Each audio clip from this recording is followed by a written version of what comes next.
کہتے ہیں افطاری کا سامان لانا، چھوٹا بچہ تھا، وہ ذرا دیر سے آیا افطاری کا سامان لے کر کے، جب پہنچا تو اعلیٰ حضرت کو جلال آیا، اتنی دیر سے کیوں آئے ہو؟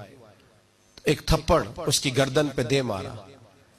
اب لوگ کہتے ہیں مغرب ہو گئی، عشاء کا وقت آیا تو بے چینی کے ساتھ کبھی ادھر ٹہلتے ہیں کبھی ادھر ٹہلتے ہیں۔ بچہ خادم تھا، اس کی ماں زنان خانے میں خدمت کرتی تھی، والد بھی نوکری کرتے، خادم تھا، اکثر لاپرواہی کرتا تھا، بھول جاتا تھا۔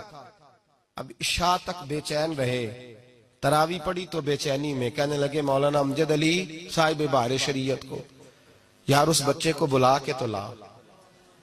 مولانا فرماتے میں نکلنے لگا تو کہنے لگے نہ جانا یار، اب نہ جانا، ہو سکتا ہے کہیں تھک کے سو گیا ہو بیچارہ، تو اس کی نیند نہ خراب کرنا، اگر جاگتا ہوا ملا تو ڈھونڈ لانا۔ کہتے ہیں حضرت صدر الشریعہ مولانا امجد علی صاحب کے ڈھونڈ کے واپس پلٹ آیا، لیکن وہ کہیں میسر نہ آیا۔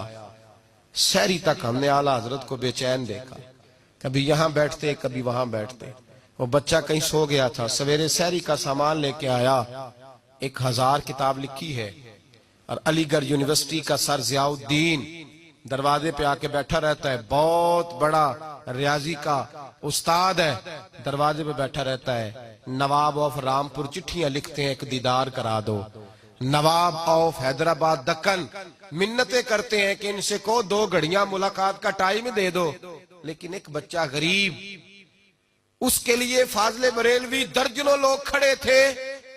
جب وہ بچہ کھانا لے کے آیا تو گھٹنوں کے بال زمین پر اتحیات کی عالم میں گویا بیٹھ گئے، کہنے لگے بیٹے احمد رضا سے غلطی ہو گئی، کل تجھے تھپڑ دے مارا، اللہ کی رضا کے لیے معاف نہیں کر دیتا؟ اعتکاف میں جتنے لوگ بیٹھے تھے دھاڑے مار کے رونے لگے، اور بیٹے معاف کر دے، چل غلطی ہو گئی، بھول گیا تھا، معافی دے دے۔ اللہ اکبر۔ کہتے ہیں حضور نہ کریں، آپ کیسی بات کر رہے ہیں؟ فرمایا بیٹے میں بوڑھا ہو گیا ہوں تو بس تجھے مار بیٹھا، مجھے معاف کر دے۔ اس نے کہا حضور جیسے آپ کہتے ہیں میں راضی ہوں۔ فرمایا یار نابالغ تو اپنی مرضی سے معاف بھی نہیں کر سکتا، نابالغ تو معاف، چل تو اس طرح کر مجھ سے بدلہ لے لے۔ کہتا حضور میرے باپ نے بھی یہی نمک کھایا، دادے نے بھی نمک یہی کھایا، کیا کریں؟ آپ کیسی باتیں کر رہے ہیں؟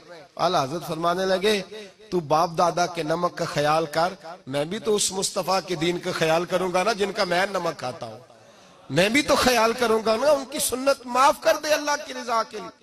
کہا حضور معاف کیا۔ فرمایا تو نابالغ ہے، معاف بھی نہیں کر سکتا۔ پھر اس کا ہاتھ پکڑا، اپنے چہرے پر مارنے لگے اور کہا دیکھ لو میں نے 1 مارا تھا، امجد علی گواہ رہنا، اور میں نے اس کے ہاتھ سے اپنے آپ کو 3 مروائے، پھر اپنی جیب سے پیسے نکال کے دیے، اور پھر کہا لوگوں گواہ رہنا میں نے اسے راضی کر دیا ہے۔